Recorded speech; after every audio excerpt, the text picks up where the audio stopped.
Is there anybody in here excited for Windbound?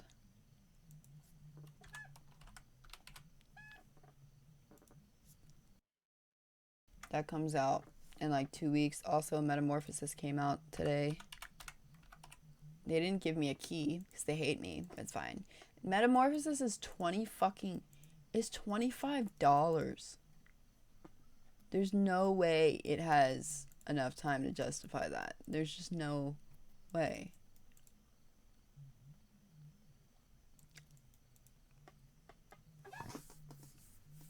Let me show you guys what I'm looking at.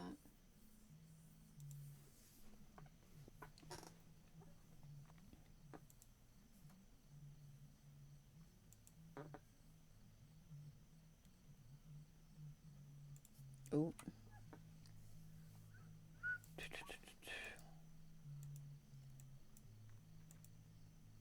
I love this art style so much. It kind of reminds me of like Dishonored.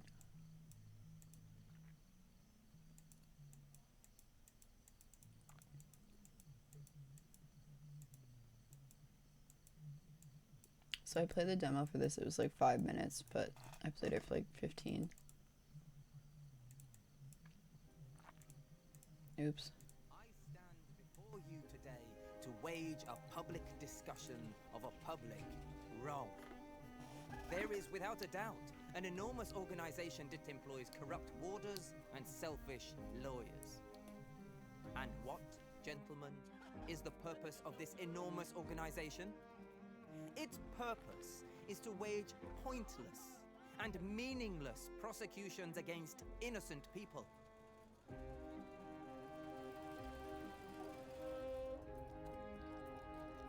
How are we to avoid those in office becoming deeply corrupt when everything is devoid of meaning?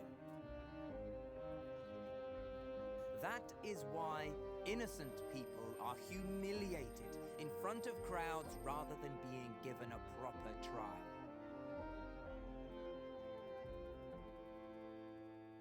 So, to all of you working for this organization that have squeezed yourselves in here in order to listen in and snoop on me, well, I'm afraid you've come here for nothing.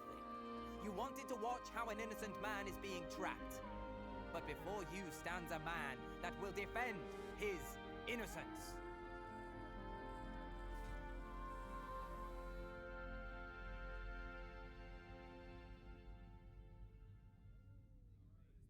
It kind of gives me like that dystopian vibe of like Dishonored or We Happy Few. I mean, it's not similar at all to them. Rated T for teen. But yeah, I don't know why. This is Arthropoda philosophica, What? a remarkable and shy little creature. These insects carry out their duties with great care and devotion. The little creatures prefer to live in dark and humid habitats, but they still like to keep an eye on us. They are indeed a curious breed. Here is one individual hiding in a drawer, yet still peeking out at us.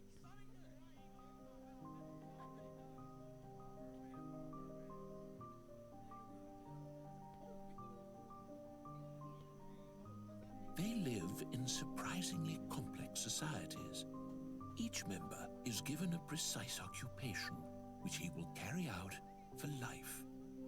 Although these insects are very common, many questions remain concerning their societal structure and the purpose of their actions. We still don't know precisely what drives these individuals. Some claim that their existence is necessary for our survival. Regardless, we must be careful not to hurt the little creatures. Let's not forget that any of us could one day wake up as one of them. Okay, but like here's the thing, right? Metamorphosis, Shut up. inspired by Kafka's curious imagination. Doofus. I like the guy that narrates that. What the fuck are you paying $25 for? Because if it's a walking sim, Rated T for teen. Dear Gregor. I don't get it. What? How do they know my name?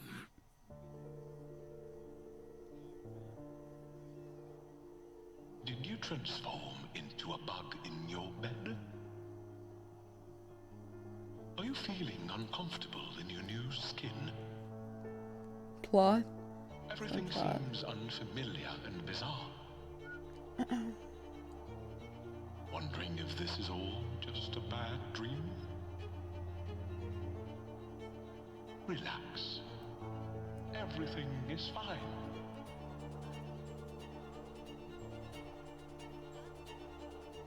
Tower.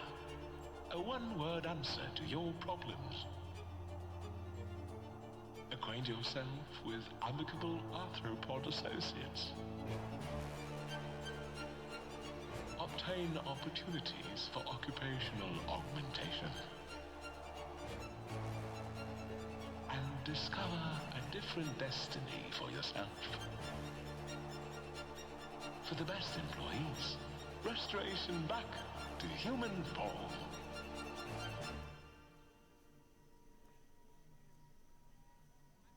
Just what is this tower?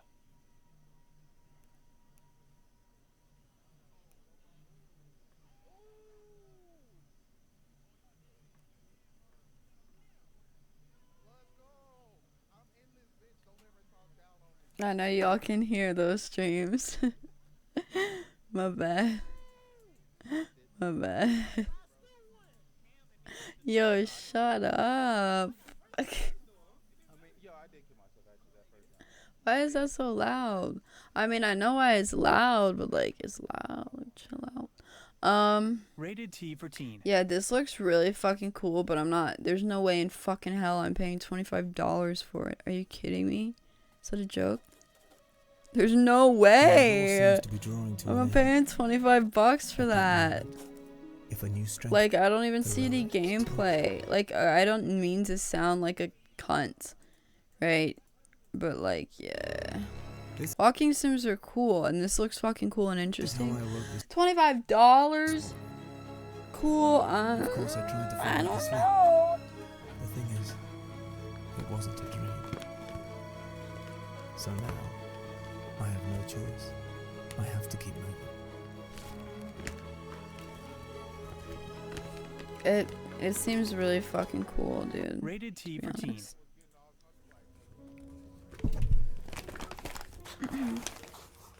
Oh my god, remember when I was playing the fucking demo for this, and yeah, like the guy that you're playing, it's his regular voice, and then it's like bugified, so it sounds like yeah, it sounds weird. It was reminding me of fucking The Darkness, from The Darkness, when they're like, Jackie, that shit. Oh, you're finally awake. Let's start. Imagine my surprise when I got information about unauthorized access to the tower. In other words, you little intruder.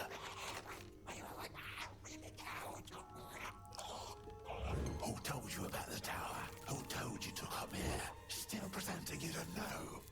I have ways to, let's say, refresh your memory. Ha! Perfect. Now, I'll ask you again. Oh no! Oh, no, no, no!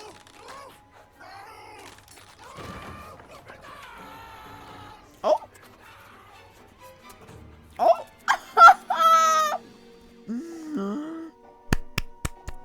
That was fucking funny. What the fuck? These trailers are so cool. These have been some of the coolest trailers I've seen for a game. I just love a game about bugs. And it looks cool as fuck. It look cool as fuck. It look cool as fuck.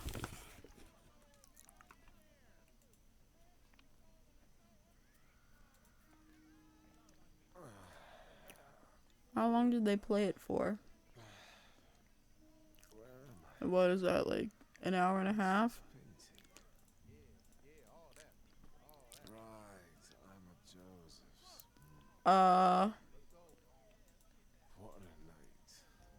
So they played it for like 4 hours.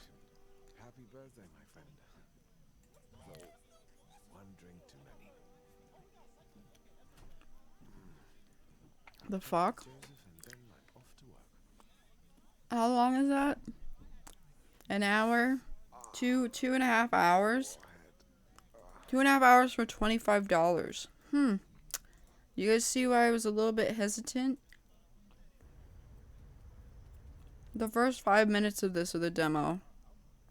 Yeah, it is.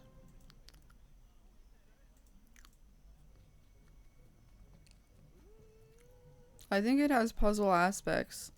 It might be a puzzle game.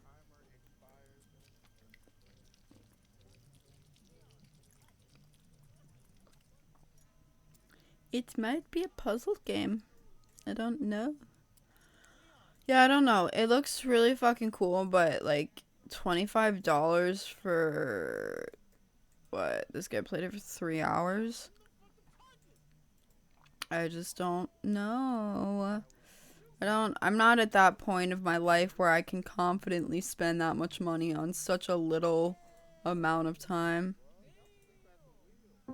Sorry if you guys hear Twitch. This shit looks so fucking good. If you don't sit here and watch this shit, I will eat all of your snacks. Motherfucker, I'll do it without question. Without mercy.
Oh my god.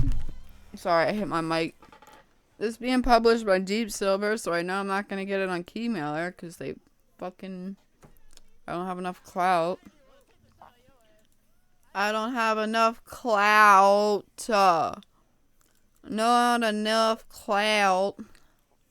Anyway, yeah, that looks fucking sexy. That looks like some games that we've all played before.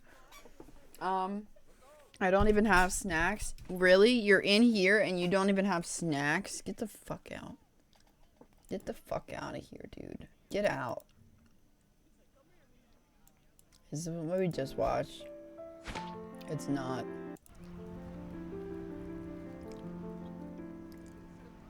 Yeah, we get it. It looks like Zelda. Like, Jesus Christ. You guys are so fucking original. You fucking mongoloids.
Yes, ma'am.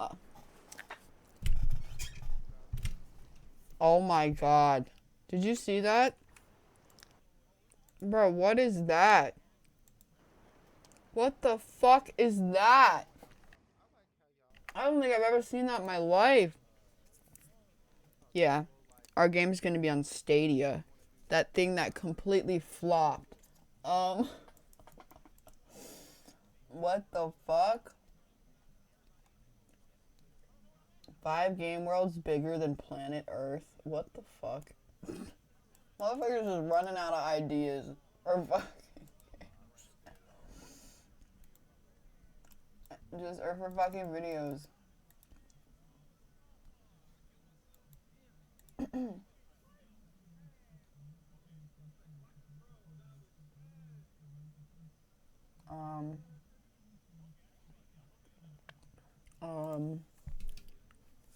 um that shit's gonna be on Steam too, if you guys didn't know. Hello right bags, it's Jade. Welcome to a Windbound Oh god, it looks like pine. video. I told you guys that I'd be showing you some gameplay, admittedly a few days later than I planned. Basically, the reveal events that we had last weekend Enrico, showcased a bunch of die, games please. come to all sorts of systems. I'm just kidding. Had in it Maybe. Windbound proper gameplay as part of the Escape. Do you recommend pre-ordering? So No. developers running through what you can expect when Windbound, a brand new survival game, Just comes don't do out it. in August. Just I promise. 28th, I want to say. But yeah, it gives a really good look, not just the trailer, but actual gameplay, and we can actually get a feel for what the game will have to offer. And what I am finding. Okay, but the fucking literally the difference between this gameplay trailer and what you actually see like in the game is monumental. Like they really they got that lighting, they cleared that interface, they fight like bruh. Hello, bruh. The inventory system looks alright as well, looks pretty simplistic. You can see you've got the crafting and survival tabs underneath and make, so pretty much a rope and a fire. And then on the right hand side you've got your inventory, your key items, so I'm guessing that's tools or weapons that will be your hotbar. Then you've got your held items, which looks like it's a bit more varied. Looks like it's got some sort of special type of arrow, and then we've got maybe a different type of arrow, maybe with the lasso, and then we've got other items like grass, stone. And it's pretty limited, you can only see 4, What do you mean 5, F? 6, 7 What slots happened? Flat, and then bag items. What happened? You've got a few more slots. It does look like you can go over on the bag items though, so you will be able to hold more than 7 What items in happened? the bag. And obviously in the gameplay we're showing that you can craft. What lots of stuff, happened, including sail out of motherfucker? grass, Why are you and saying F? you can just pretty much plonk it down. And it's nice little animations I'll as kill well. you. And I do believe you're going to be able to it will just work for you to get across the land bridge, as that's Fuck gonna you, you're proper banned. damage your ship. I guess they're trying to just show. That's great, but I would be playing this on keyboard and mouse. So here we go, we've got blessing as well. That's how just simply get the bones, the skin and the meat from it just by prodding at it, which is It reminds me of I imagine they wanted to Pine, keep their and age rating Pine in flopped. line, I as mean, well it as was the art cool, style. but I it don't flopped. think it would blend very well, cutting away at a bore. But You yeah, need to pay attention. What's up, Omar? I'm just looking at games because I'm humanly dead visual. inside. I'm pretty, entrenched in that. However, I'm actually, again, I've said this before, I'm a fan of a lot of different games. So while that's my preference, another kind of game genre that gets me literally every single time is a game genre like this. This art style, again, this, Kenna Bridge of Spirits, Everwild, even look at games that have already come out. Journey, I think, is a game that you can probably compare this to. Rhyme is another example. Now, Rhyme, honestly, in my opinion, I didn't like not Rhyme all that much, interested. but I bought it day one. I actually owned the game. Fuck. I haven't really played through it much, and the only reason why I got Rhyme was because the visuals, and the visuals are absolutely outstanding. In that game. No, Twin Mirror, don't do Once it again, welcome to to him. Podcast Now Plus. I'm Alex, and this year I want to talk about how don't not Has have been nothing short of a disaster. Oh no. No, we knew, but no. This is the game that came out, I guess was announced, right? And last year, 2019. I didn't even know it came out already. I'm so sad. We knew. Okay. We watched a trailer for this not that long ago. We knew. I knew. I'm saying we on behalf of I knew this shit was looking rough. Oh my god. And No, it comes out and it's rough, and that makes me so sad because I want it to be good so bad. I want it to be good. Oh, it's an Epic exclusive. The timed Epic exclusive. Who would have thought?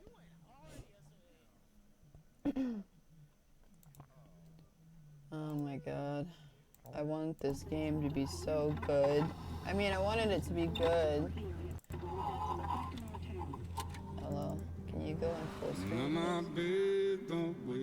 Can you go in full screen? Basswood is many things. Can you go in full screen? Peaceful tops that list.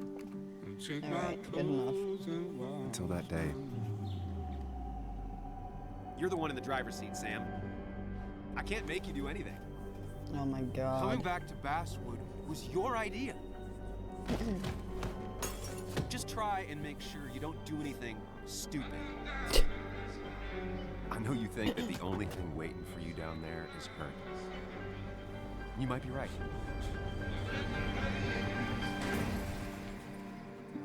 The good news, though, at least you don't have to do it alone. Honestly, that trailer wasn't that good. But I'm interested. I don't understand.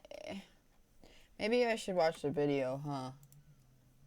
I thought the game came out. I believe it was firstly announced back in 2018. The game went off the grid for a very, very long time. It re-emerged back in, like, I think early June. They even had, like, a Twitter post. Can someone change the game, exclamation point game, games and demos, and then change the title, exclamation point title, whatever the fuck you want. Right, where they had several days leading into but it. not actually whatever the fuck you want, like, as in typing that, but like any other title. No but not that. episodic. The main character, while still the same, they completely redid how he looks, I think who he is in general. It looks like the entire game has been completely reimagined as well. And they also had a teaser trailer for it, and they said, that, or I guess a formal you should trailer, be able to. I've always had that permission. We know what they've done with Tell Me Why. We knew to expect Tell Me Why, which is that game of the two, the siblings, right? And that game comes out August 27th, and I believe it's weekly, right? There's 3 episodes. It's going to be every single week. We're going to get through all. Oh yeah, episodic games. Oh my God! Stop. Play this game. I guess I should probably come out and stop.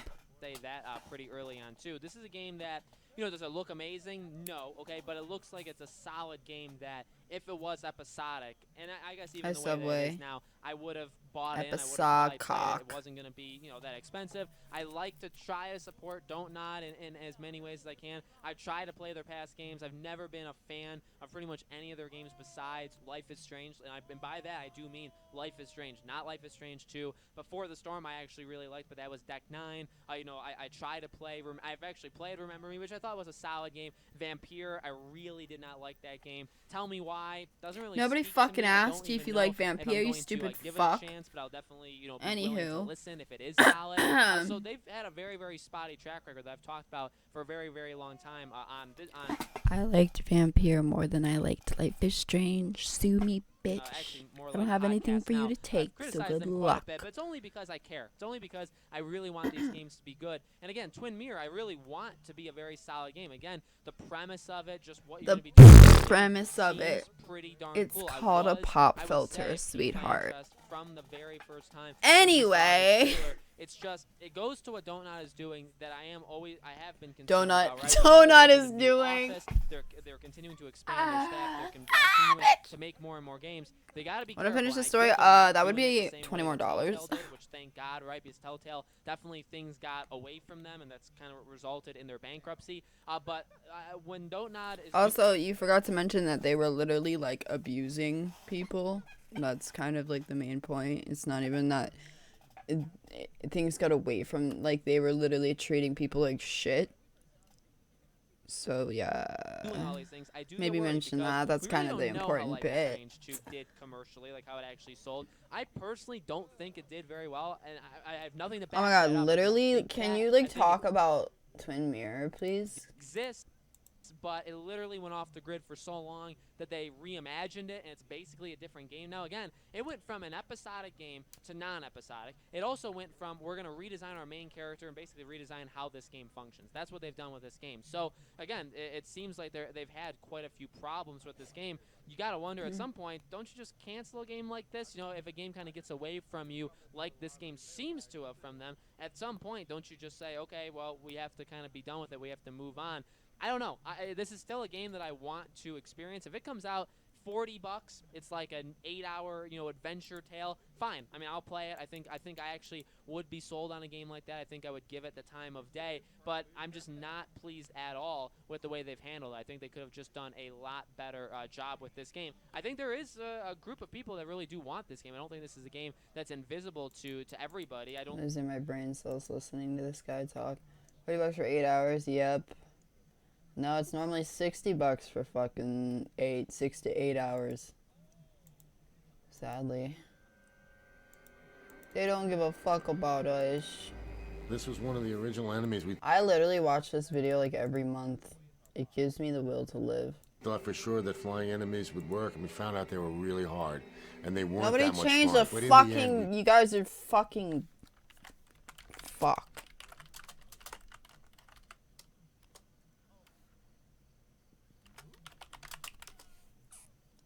Fucking retards. we did end up having a character that was semi-like him that would cover up any of the dead people and turn them into a necromorph. Hi, I'm Glenn Schofield, creator and director of Dead Space. I set out literally to make just the did it. scariest Like, game of I all told time. you. Along the way, I But had I to just break did some it. rules, make some new ones, and really redefine how I make video games. I love this video. This guy, I hope that this person, oops, I hope that he is happy every day for the rest of his life because he deserves it.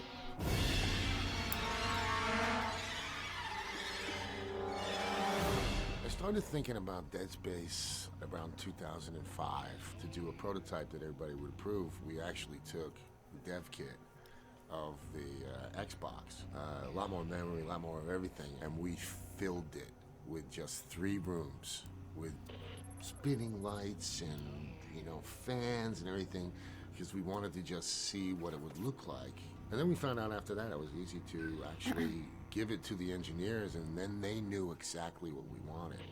By accident, we found a good way to develop and create newer engines, because they saw what we wanted and they were able to make it. My number one goal was to scare the heck out of one person. I wanted to make the scariest game. You have to go in and go, I want to make the scariest game ever. Right? You don't go in and say, I want to make the 3rd scariest. But I also wanted a game that was exactly what I wanted to make.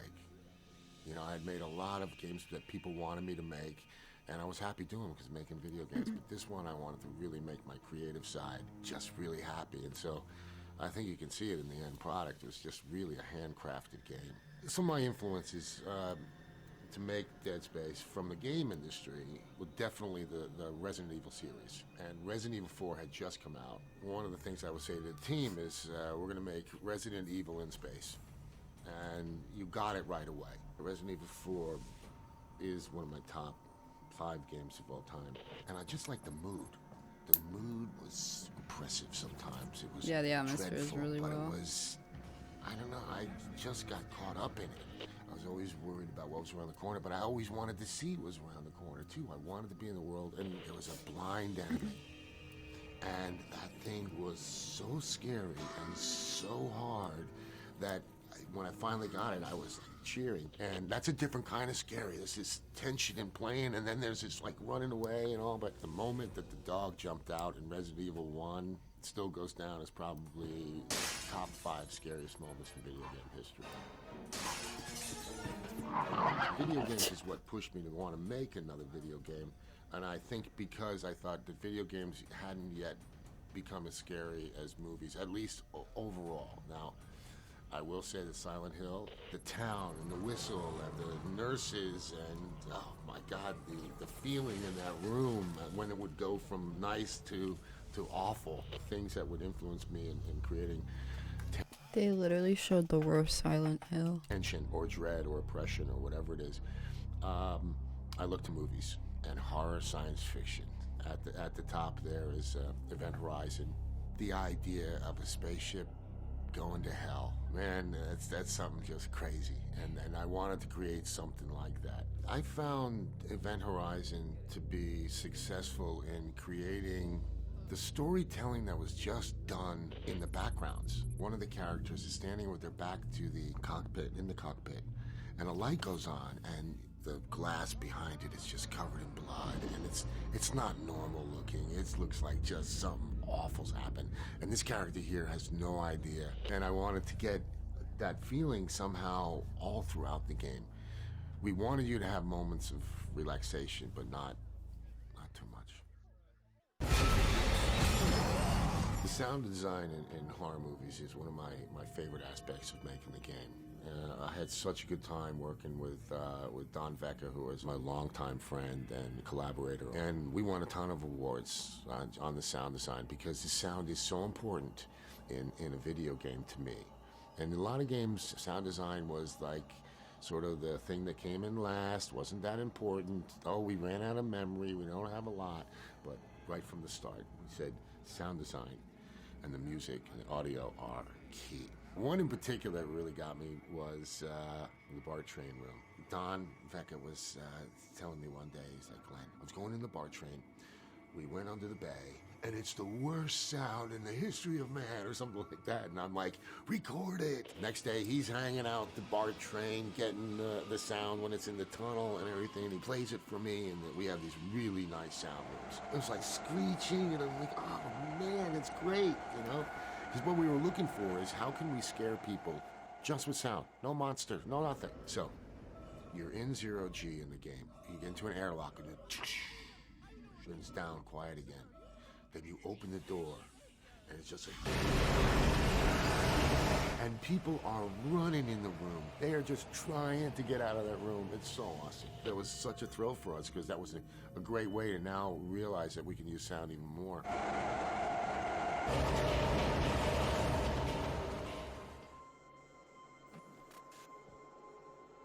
Our rules of developing Dead Space were no HUD, character never talks. We were going to do dismemberment. All big moments are going to be interactive, and everything is going to run through the filter of innovation, meaning everything that we do in the game should be innovated on, whether it's the HUD or the things that we called out or not. Even just his look is something you've never seen before. The stomp, and that's just a simple melee. With Resident Evil 4, one thing that we wanted to do was, you know, you walk and then you want to shoot, you got to stop. And that's what made it really scary. But I also thought that sometimes took me out because I'm like, no, I want to be running and shooting. I want to get away from the character. So that's what we did. Well, I didn't want him to stop and have to shoot. I wanted him to be able to turn, shoot, just like you would in real life. That just was a nice place to innovate. One thing with the enemies, we didn't want to have a place where the door opened and there were the enemies. They were just always there or something. We wanted it to be real. We wanted it to be semi-random. So we have this system of vents, but it wasn't just a spawning point. If we had a vent here and a vent here, depending on where the character was, is where the enemy came out. So what we were trying to do in many cases was the enemy would come out of vent and we go, oh shoot, back up. That starts another enemy coming out of the other vent. Just by innovating a little bit on the way spawn points are, you can really get something special. Like, I literally, when I watch this video, I am in fucking awe. Like, I feel a bunch of mixed emotions. But I'm in awe because it's fucking incredible to listen to this guy talk about how he's come up with, like, the whole process of Dead Space and his intentions, and just listening to somebody talk about making, like, an excellent fucking atmospheric, like, game. And Dead Space 1, I think, is truly one of the best horror games. It's definitely one of my favorite horror games to play. And it makes me really sad to watch this because it's like, damn, that's just another series that EA completely fucking decimated. So shout out EA. You're the worst. We wanted you to feel like you were Isaac. That's why you don't see a lot of HUD up. We're talking about HUDs, and somebody said, you know, I once thought I saw a HUD on the back of a scuba diver's back. I'm like, that makes a lot of sense. I'm in deep water. That's where the idea came from. It's like, because I kept saying, how do we put it on the character? How do we put it on the character? One of the engineers realized that there were times that Isaac was getting killed, and you would see his back, and it would still have green on it. So the engineer went in and made sure that every time Isaac died, that the thing went red, and that you would just see parts on his back. I love that. I love that when the engineers, when anybody comes up with just something to make the game better. The main character, Isaac, was not going to talk. You had to try and make a character that didn't talk not look like he was always just taking orders, like he was a person on himself. That came from Half-Life 2. We just wanted to have sort of the Gordon Freeman feeling game, so character never talked. The other rule was we were going to do dismemberment, the thing that we built the game on. So it changed the way that the enemies were designed. It changed the way every single weapon was done, because now they had to be something that could chop off arms and legs. By Cardiac, yeah, 3 was not... 3 was an action game, not a horror game. Definitely not a survival horror.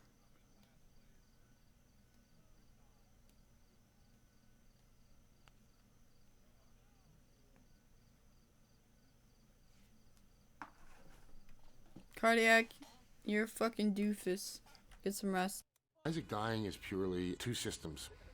Enemy system attacking a character that has dismemberment.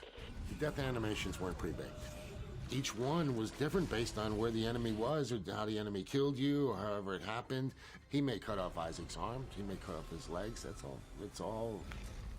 So that's why they're all different. So the death scenes, they ended up being like a feature. The thing that changed a little bit over time in developing the game was actually the length of the death, because we realized what a fun thing we had. So we just took two great systems and had at it. So I wanted to get as many points as we could in the arms and legs and everything so that it felt really real. Like, I don't want to chop here and his wrist falls off. Yeah, this here is the all the notes from my animation director, Chris Stone. He took all the notes from the meetings that we had, because this one here is all about dismemberment. And you can see the different points that we were talking about. This is how we started. And then you can see number 2. I'm sure there are video game museums. That fucking book better be in there. And then we got more and more complicated as time went on and technology got better. Well, you can just see that the care that went into just dismemberment was something really special. Interactive moments. There are no cutscenes in the game. So we're trying to tell the story through video logs, but also what Isaac does.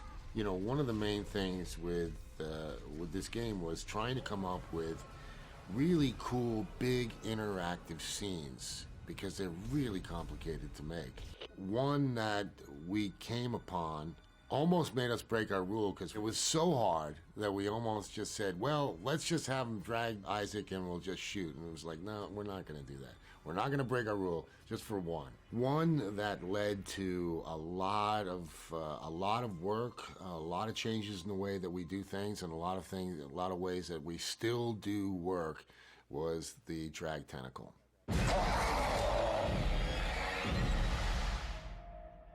This was a problem that was so big and so hairy for us that it kind of stopped us in our tracks for a month.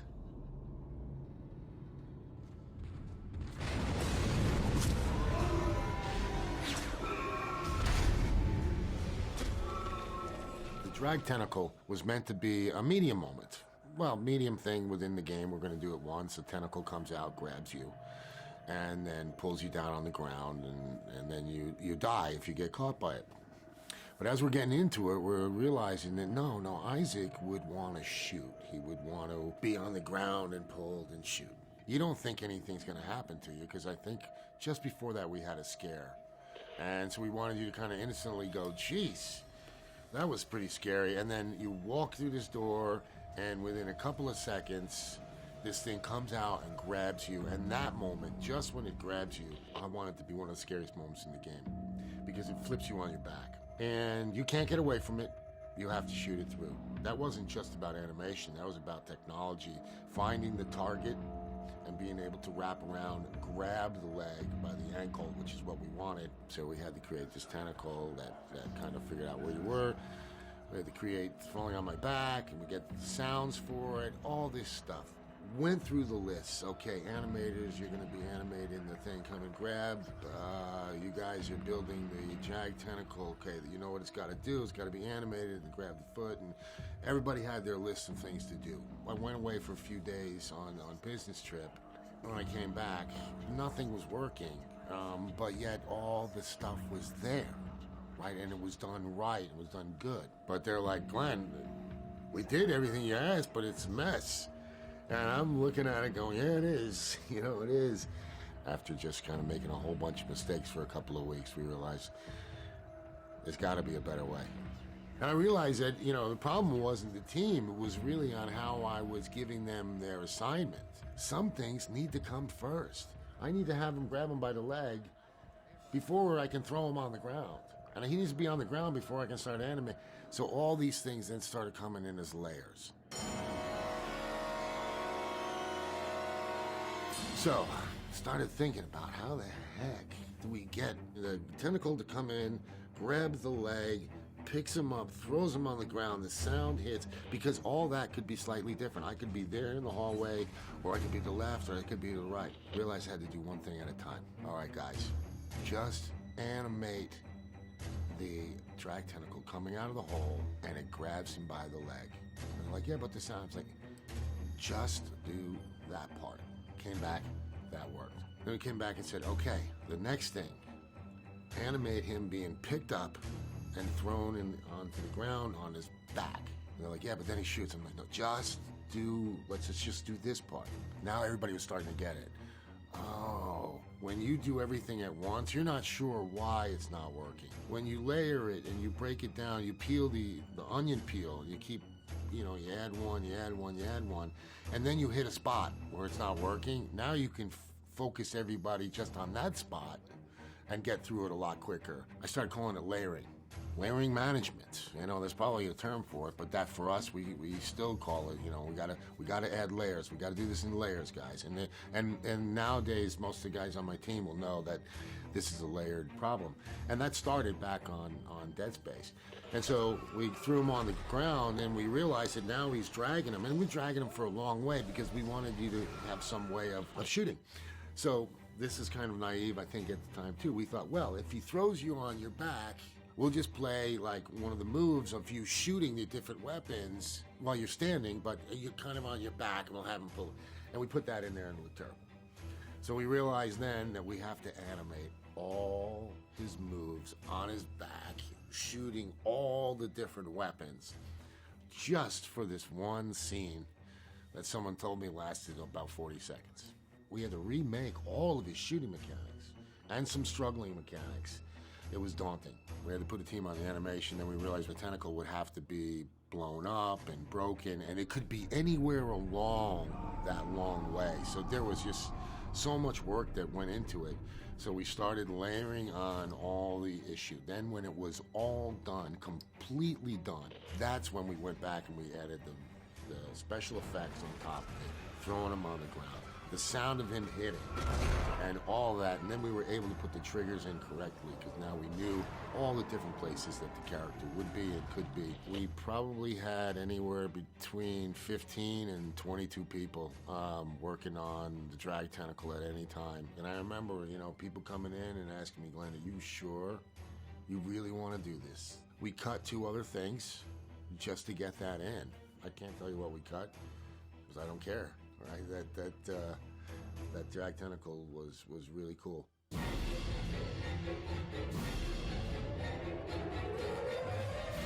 You know, during the drag tentacle moment and all the lessons that we learned from it, some of the stuff that came out of that were just a sense of pride. Now they felt like they could take on anything. And the rest of the game after that was, I don't want to say easier, but there was like, hey, there's a challenge. Let's break this down into layers and see what we can do, you know? By doing stuff like this, we were more efficient. We saved time. We saved money. We can make more game, because we knew that we had a way that could break down any problem. I like the ones that are hard because I'll say to the guys, do you think another studio would do this? And they say, no, I don't, nobody can take that. I'm like, good. Having an overarching desire to make something great and to have quality be your number one thing is the biggest lesson. You may say, oh, well, you should always be that way. And it's like, yes, but there are times when you have budget cuts or you have changes, you don't have the right people, and you have to let down your guard a little bit. We shipped the game 2 weeks early because we had gotten all our bugs. We had gotten all the way down to C bugs. The game came out, and then we won. I'll never forget, the biggest one was sitting at the DICE Awards, which is the big one for us. And when they called our name, I'll never forget this, the feeling of validation kind of just said, it's okay to go make another one now. I founded Sledgehammer Games with my partner, Michael Condrey, July 21st of 2009. And we made 3 games. Modern Warfare 3, Advanced Warfare, and then we made World War II. The cool thing about Modern Warfare 3 was we also won Action Game of the Year. So we won Dead Space and then Modern Warfare 3, so we got them back to back. When I think back about Dead Space, and I think back on its origins, which was just me in my car talking to Paul Lee about making a game, I can't believe 10 years later, it's become something you just don't expect it. A real highlight of my career has been, making Dead Space and then what it's brought since. I've been playing more of the types of games that I'm making right now. That doesn't mean I haven't been writing. I still write horror stuff. And I've got quite a few stories, and I enjoyed making Dead Space so much that, hopefully someday I'll make one of those games again. Oh my god. If fucking only, dude. Jesus Christ. What is this shit? This is an hour? Insightful?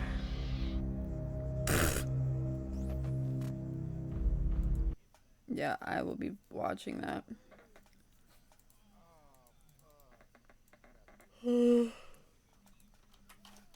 Shit like that, yeah, Sam. It's fucking dope. That's one of my favorite videos ever. Let me link. That was the 1 hour one, and then that's the one that we watched.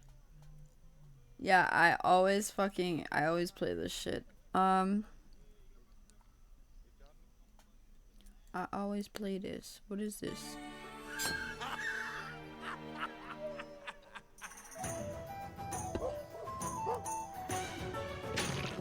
Yeah, Studio Ghibli. Oh my god, these guys are fucking retarded.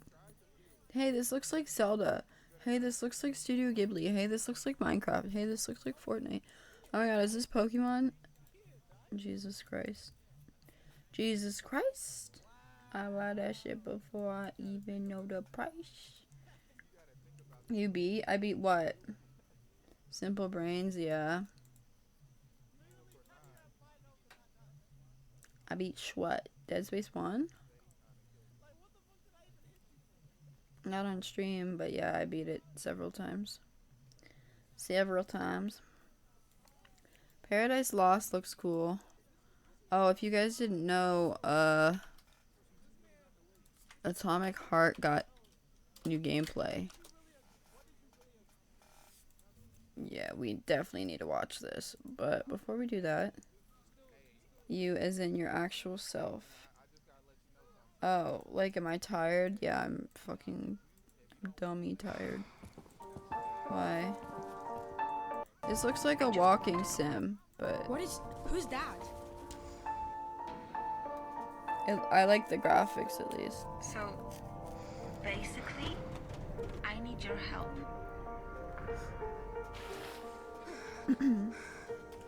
I'm not going to help you. I don't know you. I've been watching you, so technically I'm not a stranger. I've been watching you, so I'm not a... Get away from me. I just want to watch this, and then we'll raid somebody. Because, yeah. I have been waiting for Atomic Heart for a while now. But this, like, I was worried. Excuse me, I was worried But this video made me feel not as worried. Words. Words. Words. Yes. Great.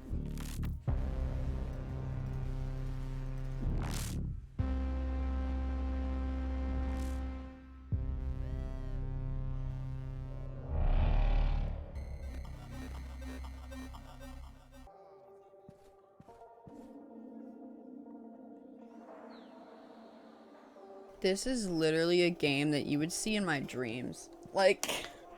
Раз. Да. Эти ребята не оживут за моей спиной? Не волнуйтесь. У экспонатов отсутствует блок питания. Ловлю на слове.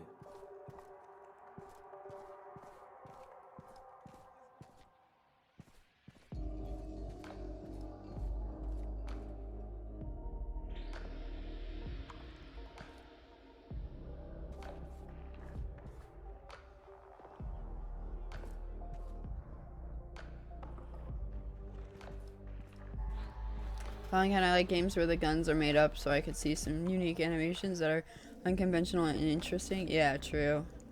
Very true.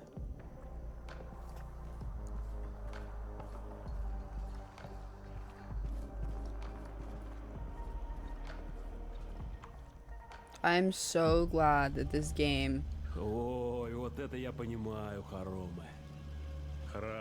is still being developed. Oh my god. Приказано зачистить территорию выставочного комплекса из 4 этажей. Начинайте с любого.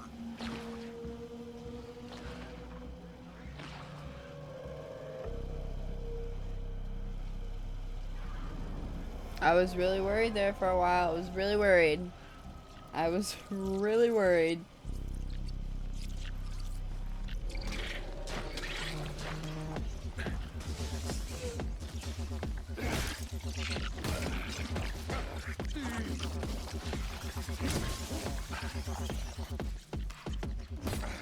He's being attacked by ooblets. I'm dead. That's funny. So like the melee for this, I mean maybe it's because whatever he's like using to melee is super heavy and like hard to maneuver, but it seems like it has a lot of weight to it, which is I guess is a good thing. I'd rather melee have like this sufficient weight to it so it feels like you're actually swinging this massive thing around instead of it just being super loose.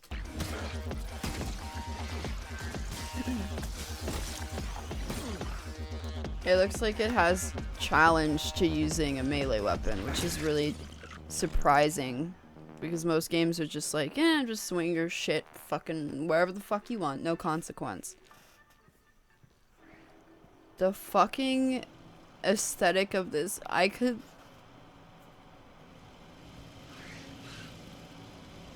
not. I could boss. I could boss.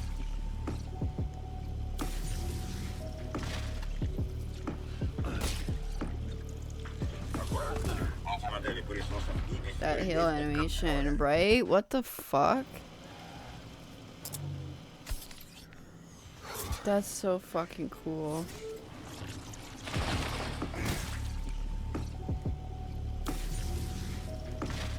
Did he just... What did he do with that? He like activated it? Зачем тут пылесосы?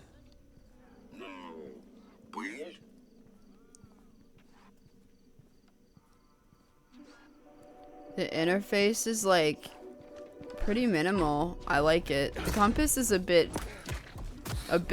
much. Like I wish it was smaller. But then again, I guess if it was smaller, then it wouldn't really be that helpful. Oh my god, look at the melee combat, like...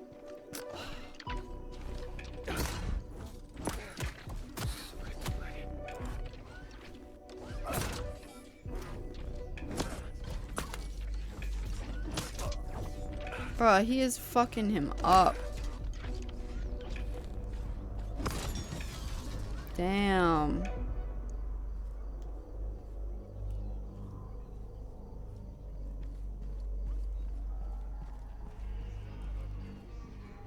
Обратите внимание на экспонат с внутренностями кита. Тут представлены не только органы дыхания с пищеварением, но и... Так, раз. Хорош. Кто в банках? Детектирую органические объекты, состоящие из смеси желе и различных животных организмов. Понял. На закуску оставили. Надеюсь, вы не будете пробовать их на вкус. Но выглядит не очень аппетитно. Эй, Храш! Тут одна закуска выбралась из банки.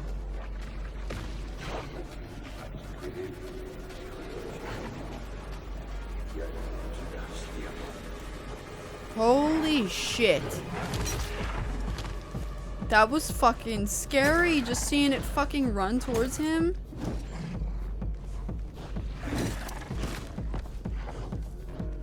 Oh my god.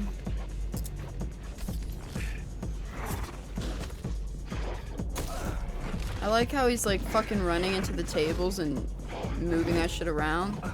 Oh, he dodged his shit?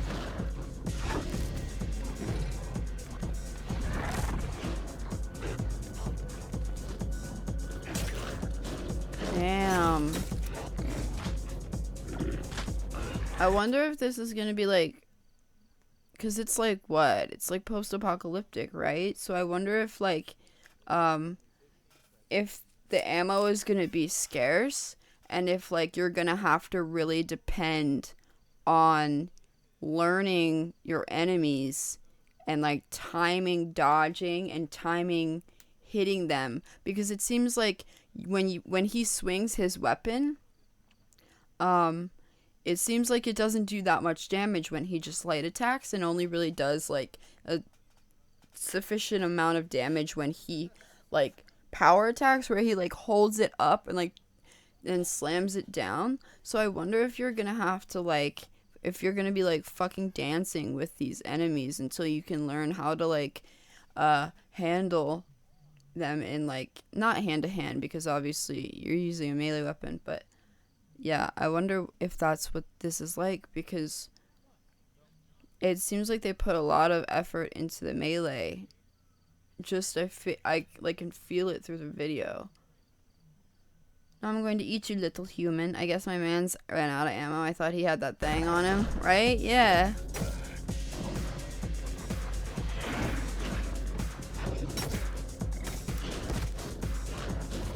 Jesus. He's a spinny boy. Oh my god, you can hear him like stomping up behind him. Bruh. What kind of fucking Call of Duty fucking... I don't even know. Fucking Pog. Oh shit. What the fuck?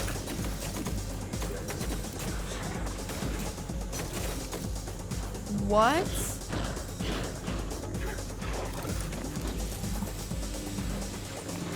Oh my fucking god.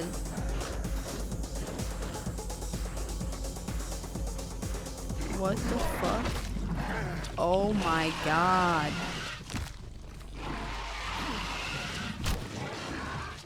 Okay, so there's quick time events. Holy shit.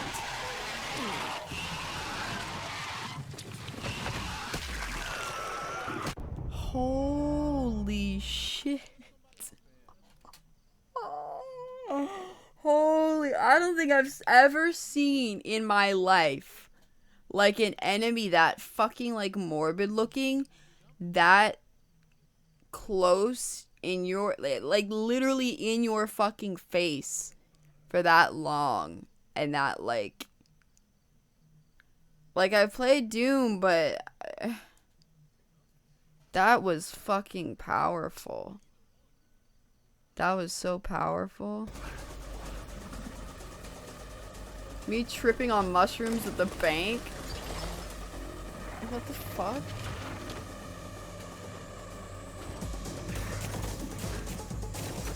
That, like, what am I... unlisted looking at?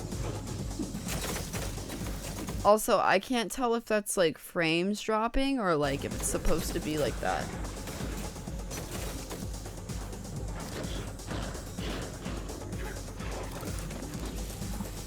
And he's charging it up. Now see, what I'm wondering is when he charges this up, like what is it that he's charging it with?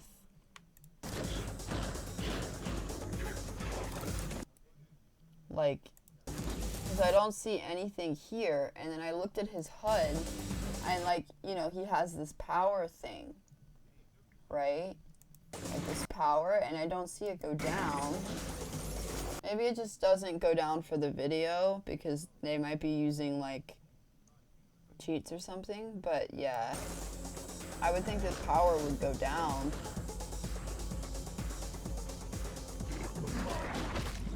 This shit is fucking crazy.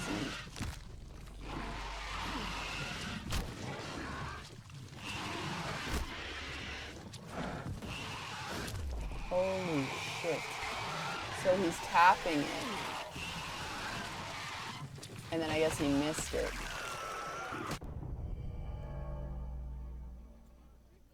Damn. That is fucking, oh my god.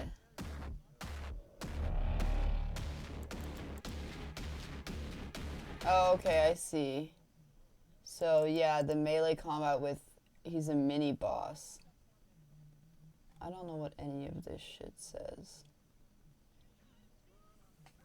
I don't know what any of this shit says.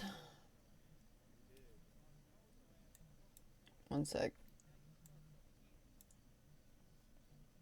I just want to fucking see if I can translate this. But I don't want Google to fucking oof my life.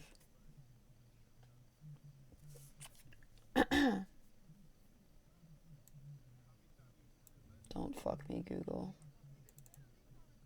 Don't do it. Anyway, that was really cool. I wanted to watch that because I've really been looking forward to Atomic Heart for 85 million years now, so it's nice to see that it finally gets an update.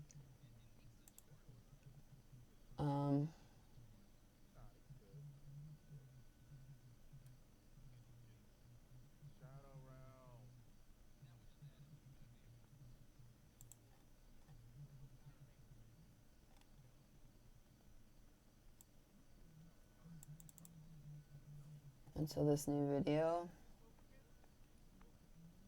I miss it. I miss this shit. This was 2018. See, I hate, why can you pre-order the game? Like, fuck that. You're such a fucking piece of shit. Dude, pre-order the fucking game. Are you kidding? $90? $90.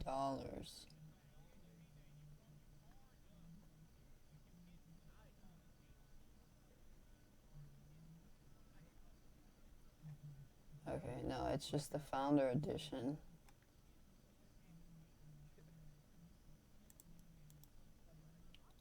Whatevs.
It makes me think how much different is the game now from when they previewed it originally.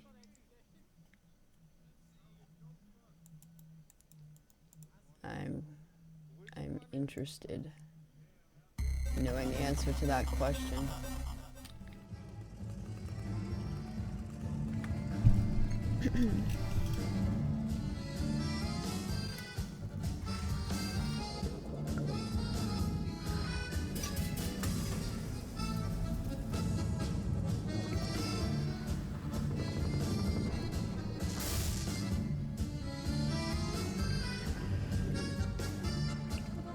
It just looks so...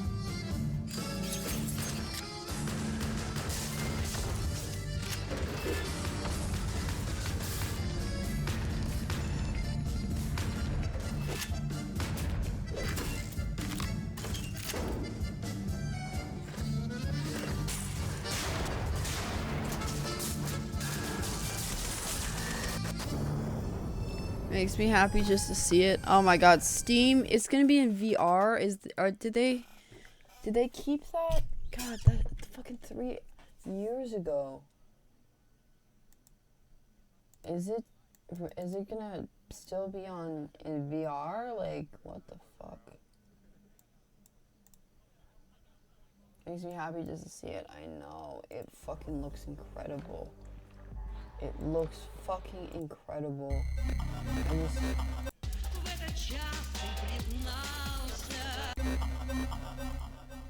This looks, wow. Wowzers.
It just looks so good. It looks like the type of game that just can't exist because it just looks so fucking immaculate.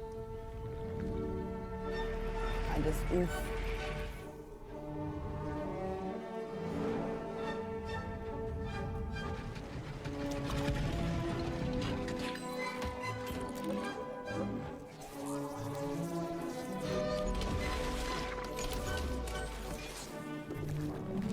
Bruh.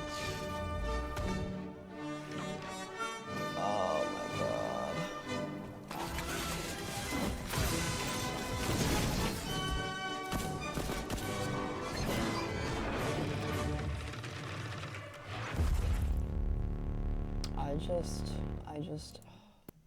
I don't even care if it takes 10 years. Like,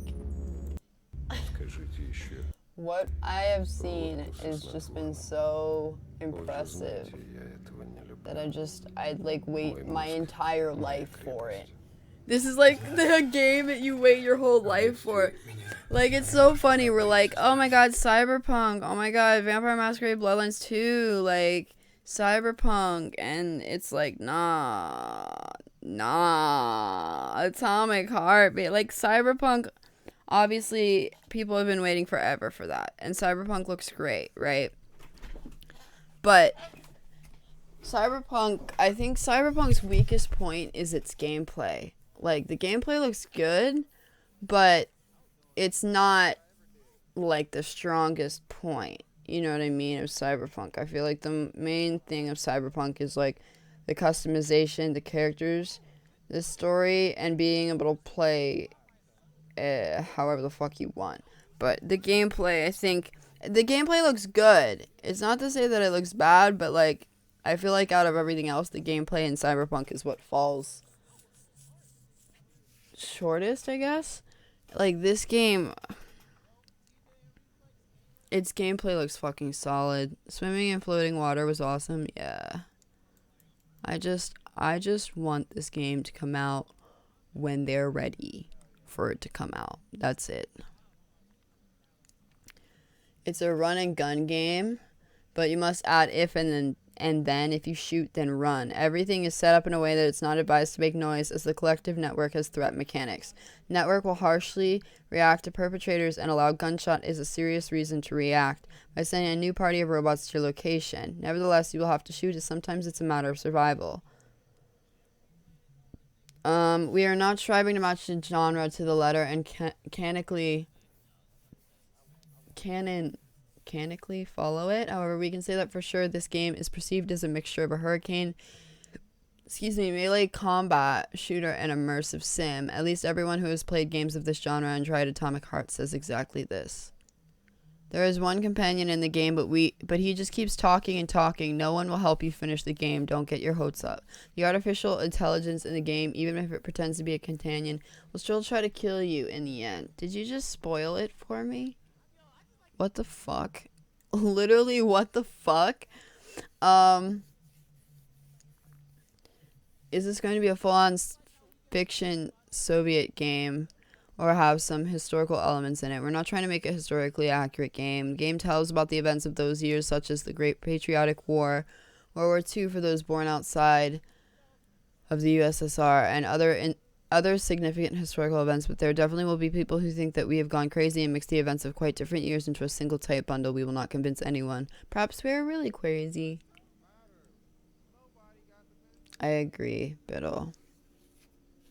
Where spears and polearms be used realistically, like spears are almost only stabbing, and polearms like a halberd in a whirling storm of death and destruction. Okay.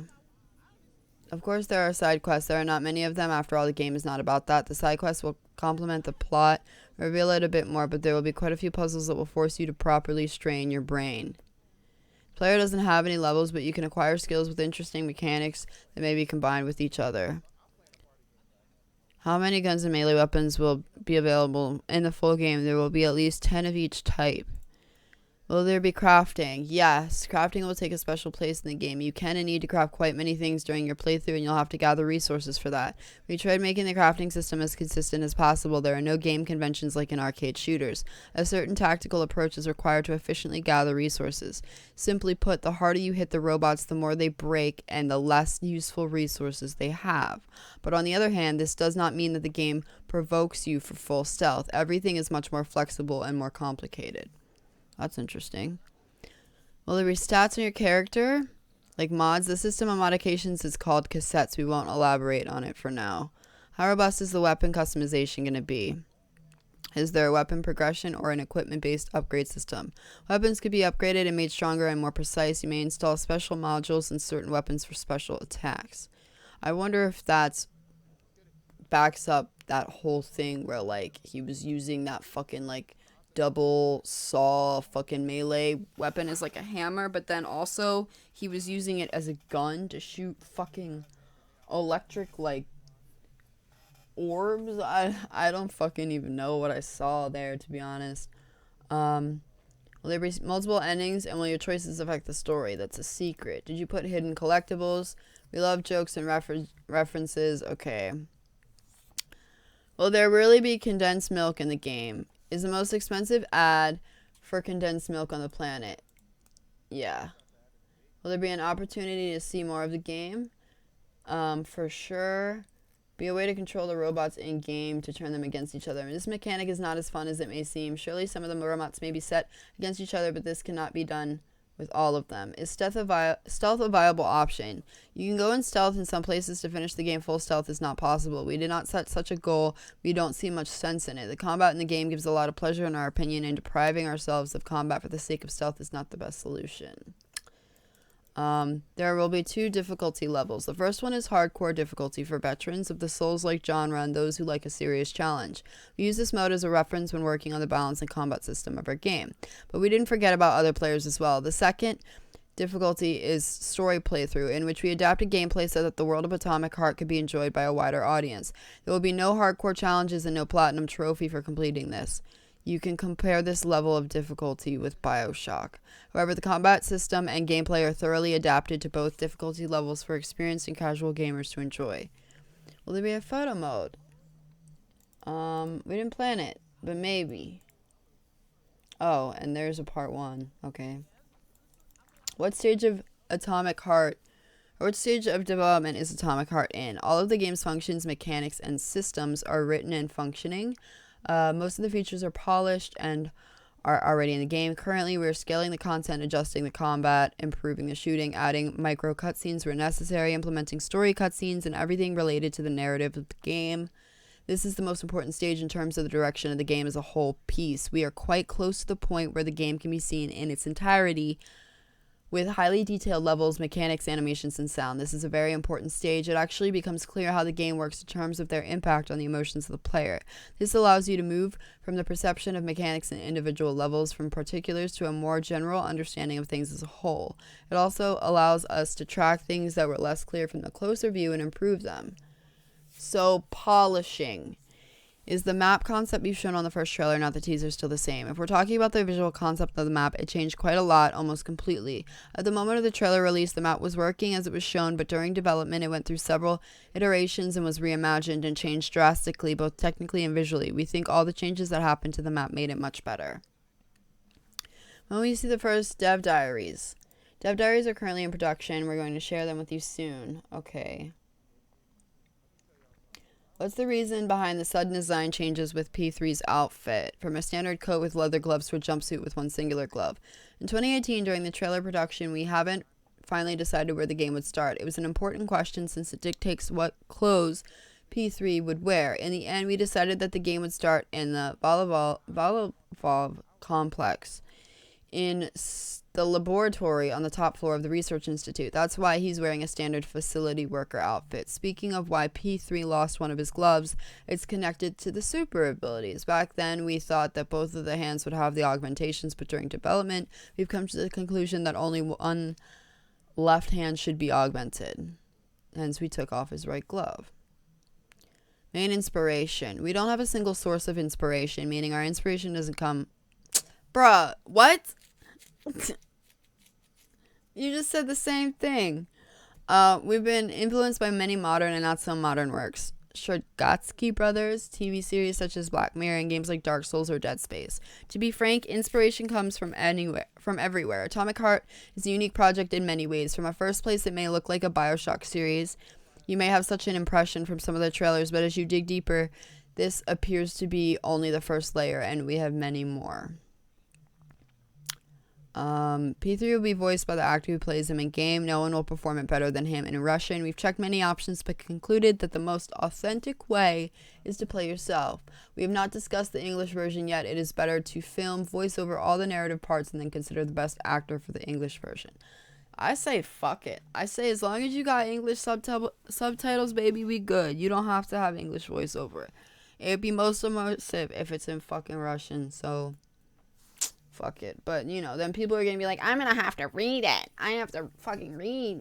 I'm a retard. Like, that's all. That's my opinion, boo. That's all I'm saying. A large okay. Yeah, the fucking COVID. Feature gore. The combat is quite gory as well as the rest of the game. Okay. Can you pet the dog? No, we don't have dogs, but you may pet a pig. Do you like petting pigs? You'll know when you pet one in Atomic Heart. I'm scared. It's probably going to be like dead or something. How will the lore be elaborated?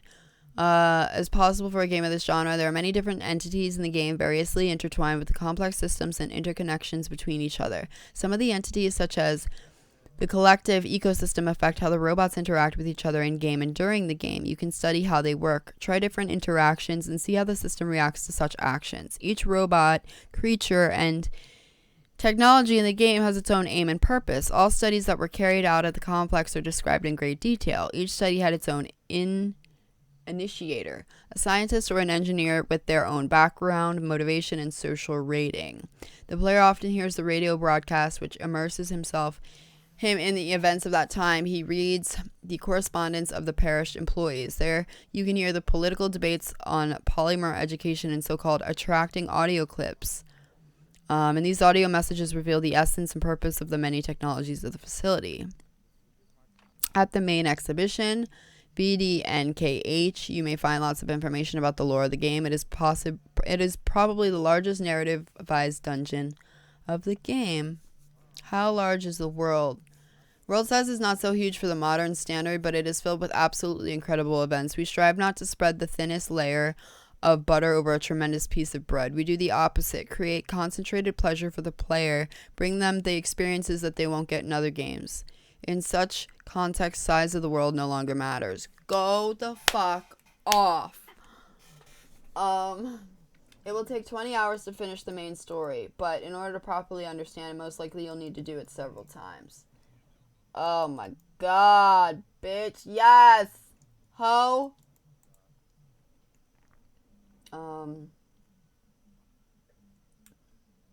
So it's gonna be dubbed for English, but at least it'll have subtitles. That's really all I give a fuck about. I'll still probably play it in Russian, to be absolutely honest with you.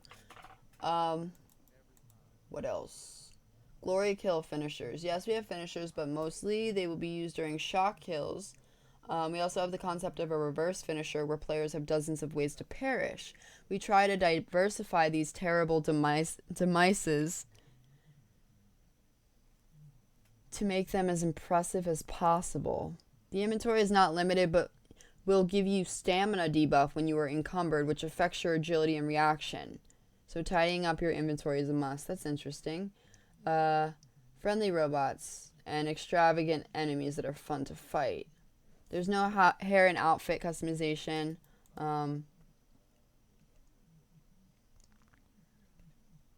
Okay.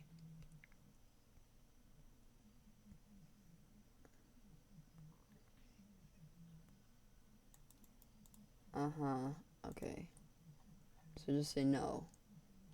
No, it's not. No female. Just male. Alright, boys. I am fucking beyond. I'm fucking dead inside.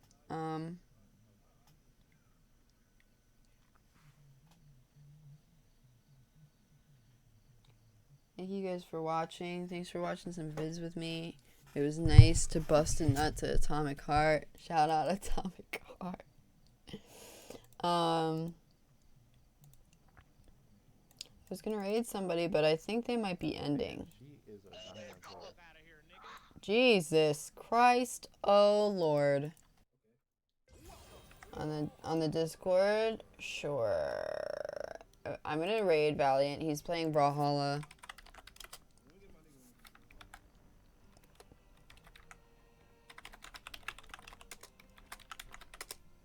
I hope you guys have a great rest of your night. Get some rest.